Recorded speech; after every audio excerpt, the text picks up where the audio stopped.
The inquest. In the interval before the inquest, Poirot was unfailing in his activity.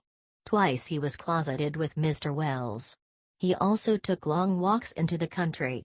I rather resented his not taking me into his confidence, the more so as I could not in the least guess what he was driving at. It occurred to me that he might have been making inquiries at Raikes's farm, so, finding him out when I called at Leastways Cottage on Wednesday evening, I walked over there by the fields, hoping to meet him. But there was no sign of him, and I hesitated to go right up to the farm itself. As I walked away, I met an aged rustic, who leered at me cunningly. "You from the Hall, bain't you?" he asked. "Yes. I'm looking for a friend of mine whom I thought might have walked this way." "A little chap? As waves his hands when he talks? One of them Belgies from the village?"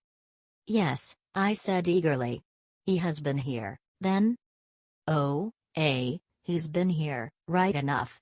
More'n once too. Friend of yours, is he? Ah, you gentlemen from the Hall, you pretty lot." And he leered more jocosely than ever. "Why, do the gentlemen from the Hall come here often?" I asked, as carelessly as I could. He winked at me knowingly.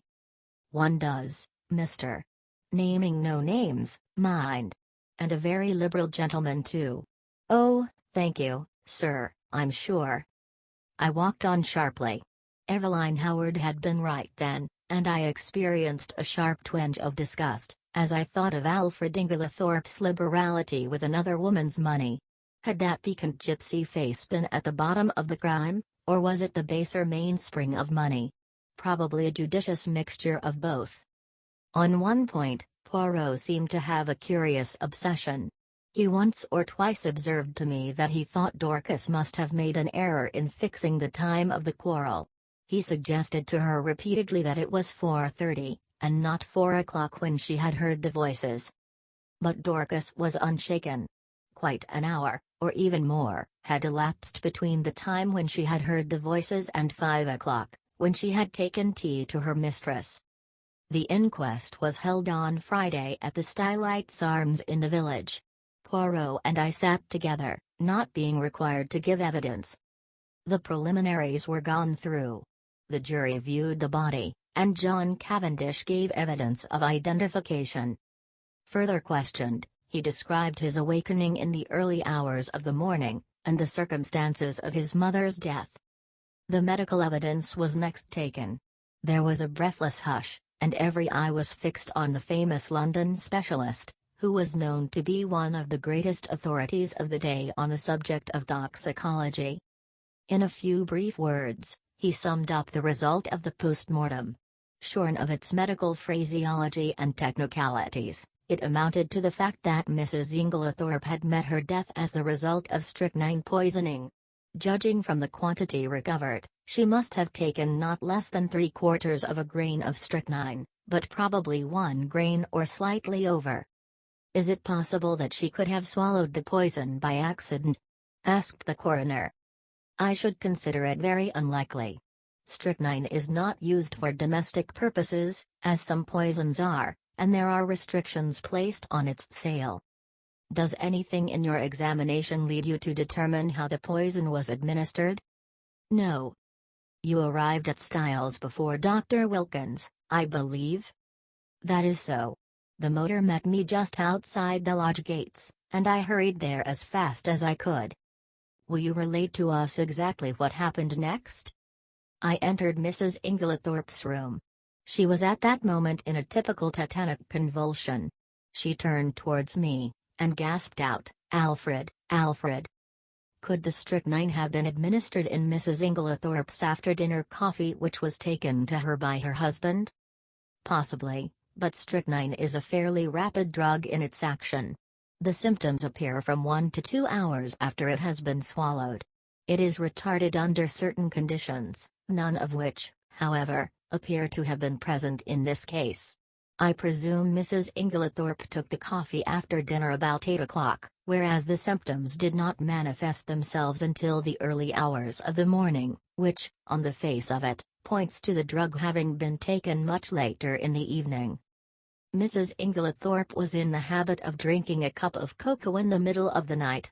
Could the strychnine have been administered in that? No, I myself took a sample of the cocoa remaining in the saucepan and had it analyzed. There was no strychnine present. I heard Poirot chuckle softly beside me. How did you know? I whispered. Listen.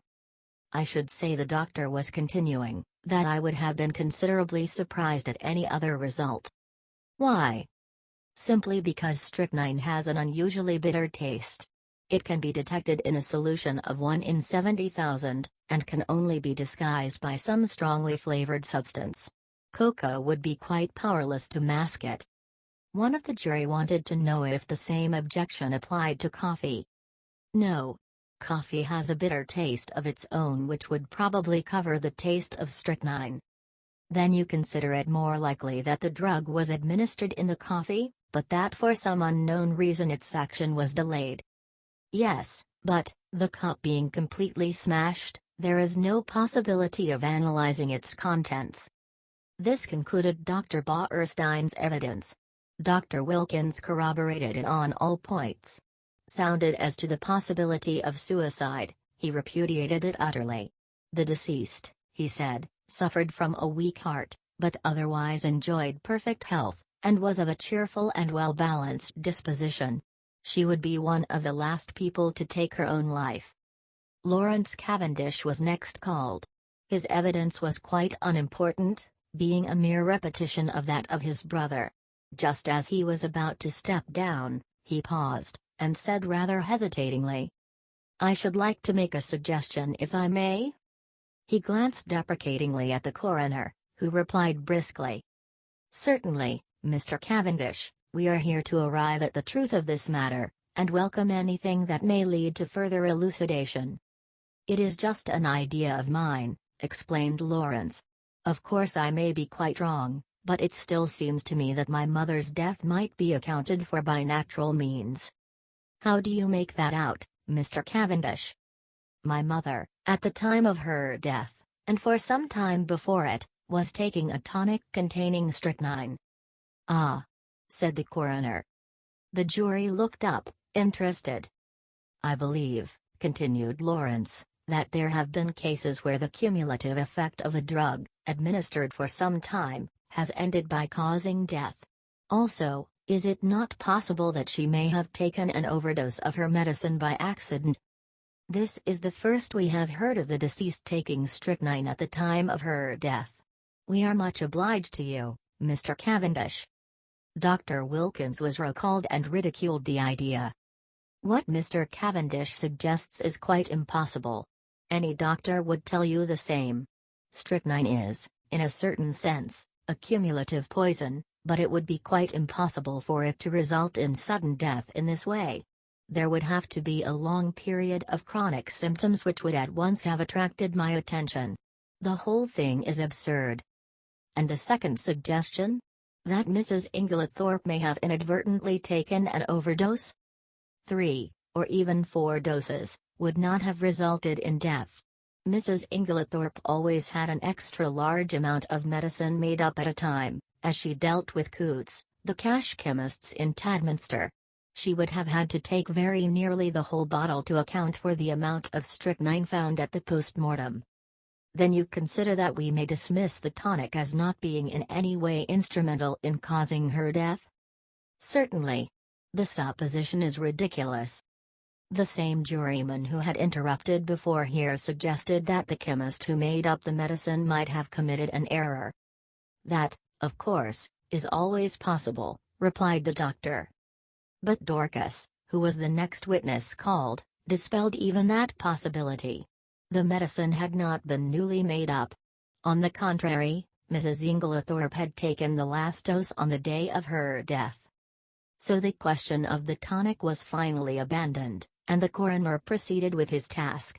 Having elicited from Dorcas how she had been awakened by the violent ringing of her mistress's bell, and had subsequently roused the household, he passed to the subject of the quarrel on the preceding afternoon. Dorcas's evidence on this point was substantially what Poirot and I had already heard, so I will not repeat it here. The next witness was Mary Cavendish. She stood very upright, and spoke in a low, clear, and perfectly composed voice. In answer to the coroner's question, she told how, her alarm clock having aroused her at 4:30 as usual, she was dressing, when she was startled by the sound of something heavy falling. "That would have been the table by the bed?" commented the coroner. "I opened my door," continued Mary, "and listened. In a few minutes a bell rang violently. Dorcas came running down and woke my husband, and we all went to my mother-in-law's room, but it was locked." The coroner interrupted her. "I really do not think we need trouble you further on that point. We know all that can be known of the subsequent happenings. But I should be obliged if you would tell us all you overheard of the quarrel the day before." "I?" There was a faint insolence in her voice. She raised her hand and adjusted the ruffle of lace at her neck, turning her head a little as she did so. And quite spontaneously the thought flashed across my mind, she is gaining time. "Yes. I understand," continued the coroner deliberately, "that you were sitting reading on the bench just outside the long window of the boudoir. That is so, is it not?" This was news to me, and glancing sideways at Poirot, I fancy that it was news to him as well. There was the faintest pause, the mere hesitation of a moment, before she answered. "Yes, that is so." "And the boudoir window was open, was it not?" Surely her face grew a little paler as she answered. "Yes." "Then you cannot have failed to hear the voices inside, especially as they were raised in anger. In fact, they would be more audible where you were than in the hall." "Possibly." "Will you repeat to us what you overheard of the quarrel?" "I really do not remember hearing anything." "Do you mean to say you did not hear voices?" "Oh, yes, I heard the voices, but I did not hear what they said." A faint spot of color came into her cheek. "I am not in the habit of listening to private conversations." The coroner persisted. "And you remember nothing at all?" "Nothing, Mrs. Cavendish. Not one stray word or phrase to make you realize that it was a private conversation?" She paused, and seemed to reflect, still outwardly as calm as ever. "Yes, I remember. Mrs. Inglethorpe said something, I do not remember exactly what, about causing scandal between husband and wife." "Ah." The coroner leant back satisfied. "That corresponds with what Dorcas heard. But excuse me, Mrs. Cavendish, although you realized it was a private conversation, you did not move away? You remained where you were?" I caught the momentary gleam of her tawny eyes as she raised them. I felt certain that at that moment she would willingly have torn the little lawyer, with his insinuations, into pieces, but she replied quietly enough. "No. I was very comfortable where I was. I fixed my mind on my book." "And that is all you can tell us?" "That is all." The examination was over, though I doubted if the coroner was entirely satisfied with it. I think he suspected that Mary Cavendish could tell more if she chose. Amy Hill, shop assistant, was next called, and deposed to having sold a will form on the afternoon of the 17th to William Earle, under gardener at Styles. William Earle and Manning succeeded her, and testified to witnessing a document. Manning fixed the time at about 4:30, William was of the opinion that it was rather earlier. Cynthia Murdoch came next. She had, however, little to tell. She had known nothing of the tragedy, until awakened by Mrs. Cavendish. "You did not hear the table fall?" "No. I was fast asleep." The coroner smiled.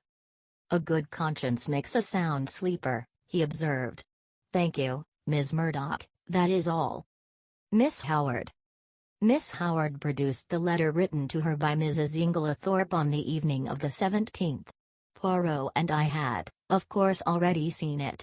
It added nothing to our knowledge of the tragedy. The following is a facsimile. Styles Court, Essex. Handwritten note. July 17th. My dear Evelyn. Can we not bury the Hachette? I have found it hard to forgive the things you said against my dear husband. But I am an old woman. And very fond of you. Yours affectionately, Emily Inglethorpe. It was handed to the jury, who scrutinized it attentively. I fear it does not help us much, said the coroner, with a sigh. There is no mention of any of the events of that afternoon. Plain as a pikestaff to me, said Miss Howard shortly. It shows clearly enough that my poor old friend had just found out she'd been made a fool of. It says nothing of the kind in the letter, the coroner pointed out. No, because Emily never could bear to put herself in the wrong. But I know her.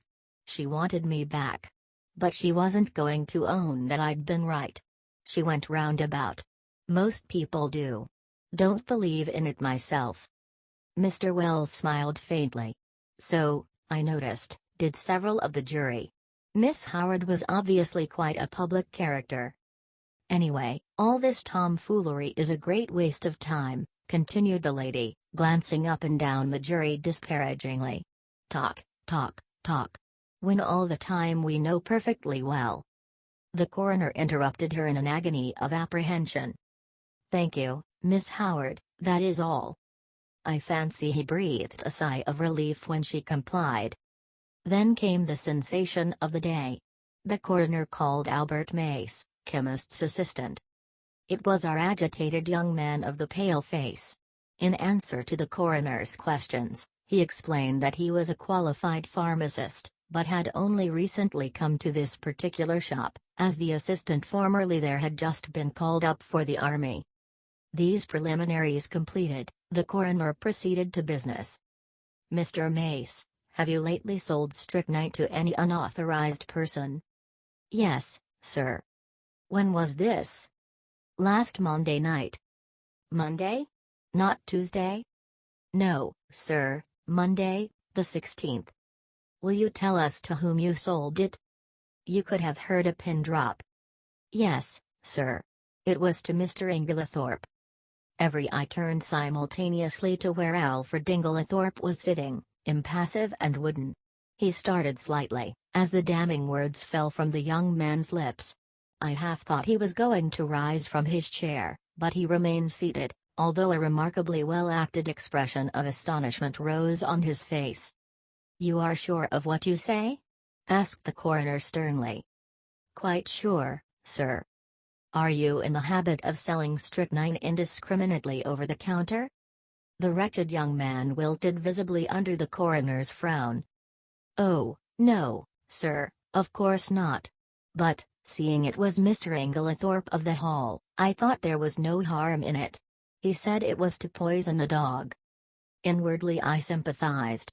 It was only human nature to endeavor to please the Hall, especially when it might result in custom being transferred from Coots to the local establishment.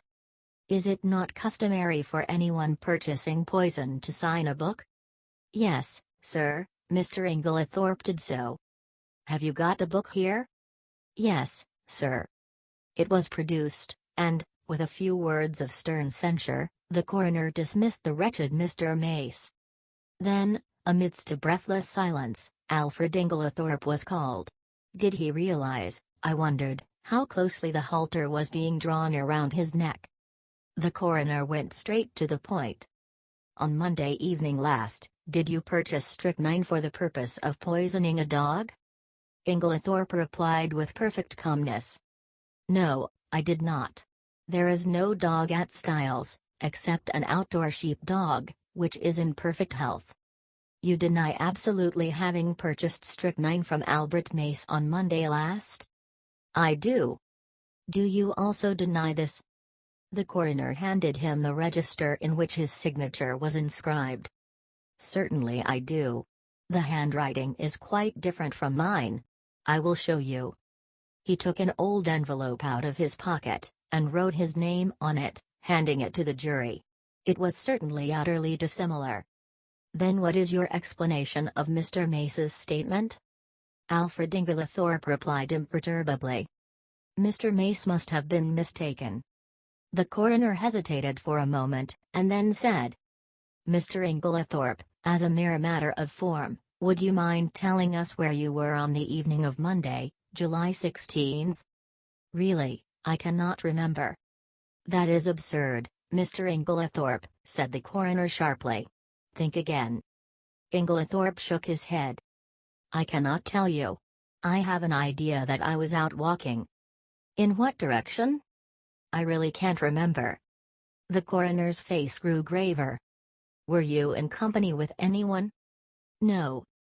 Did you meet anyone on your walk? No. That is a pity, said the coroner dryly. I am to take it then that you declined to say where you were at the time that Mr. Mace positively recognized you as entering the shop to purchase strychnine? If you like to take it that way, yes. Be careful, Mr. Inglethorpe. Poirot was fidgeting nervously. Saker, he murmured. Does this imbecile of a man want to be arrested? Inglethorpe was indeed creating a bad impression. His futile denials would not have convinced a child. The coroner, however, passed briskly to the next point, and Poirot drew a deep breath of relief. You had a discussion with your wife on Tuesday afternoon? Pardon me, interrupted Alfred Inglethorpe, you have been misinformed. I had no quarrel with my dear wife. The whole story is absolutely untrue. I was absent from the house the entire afternoon. Have you anyone who can testify to that? You have my word, said Inglethorpe haughtily. The coroner did not trouble to reply. There are 2 witnesses who will swear to having heard your disagreement with Mrs. Inglethorpe. Those witnesses were mistaken. I was puzzled. The man spoke with such quiet assurance that I was staggered. I looked at Poirot. There was an expression of exultation on his face which I could not understand. Was he at last convinced of Alfred Inglethorpe's guilt? Mr. Inglethorpe, said the coroner, you have heard your wife's dying words repeated here. Can you explain them in any way? Certainly I can. You can? It seems to me very simple. The room was dimly lighted. Dr. Bauerstein is much of my height and build, and, like me, wears a beard. In the dim light, and suffering as she was, my poor wife mistook him for me. Ah! Murmured Poirot to himself. But it is an idea, that. You think it is true? I whispered. I do not say that. But it is truly an ingenious supposition. You read my wife's last words as an accusation, Inglethorpe was continuing. They were, on the contrary, an appeal to me. The coroner reflected a moment, then he said. I believe, Mr. Inglethorpe, that you yourself poured out the coffee, and took it to your wife that evening? I poured it out, yes. But I did not take it to her. I meant to do so, but I was told that a friend was at the hall door, so I laid down the coffee on the hall table. When I came through the hall again a few minutes later, it was gone. This statement might, or might not, be true, but it did not seem to me to improve matters much for Inglethorpe. In any case, he had had ample time to introduce the poison. At that point, Poirot nudged me gently, indicating 2 men who were sitting together near the door. One was a little, sharp, dark, ferret-faced man, the other was tall and fair. I questioned Poirot mutely. He put his lips to my ear. Do you know who that little man is? I shook my head. That is Detective Inspector James Japp of Scotland Yard, Jimmy Japp. The other man is from Scotland Yard too. Things are moving quickly, my friend. I stared at the 2 men intently. There was certainly nothing of the policeman about them. I should never have suspected them of being official personages. I was still staring, when I was startled and recalled by the verdict being given. Willful murder against some person or persons unknown,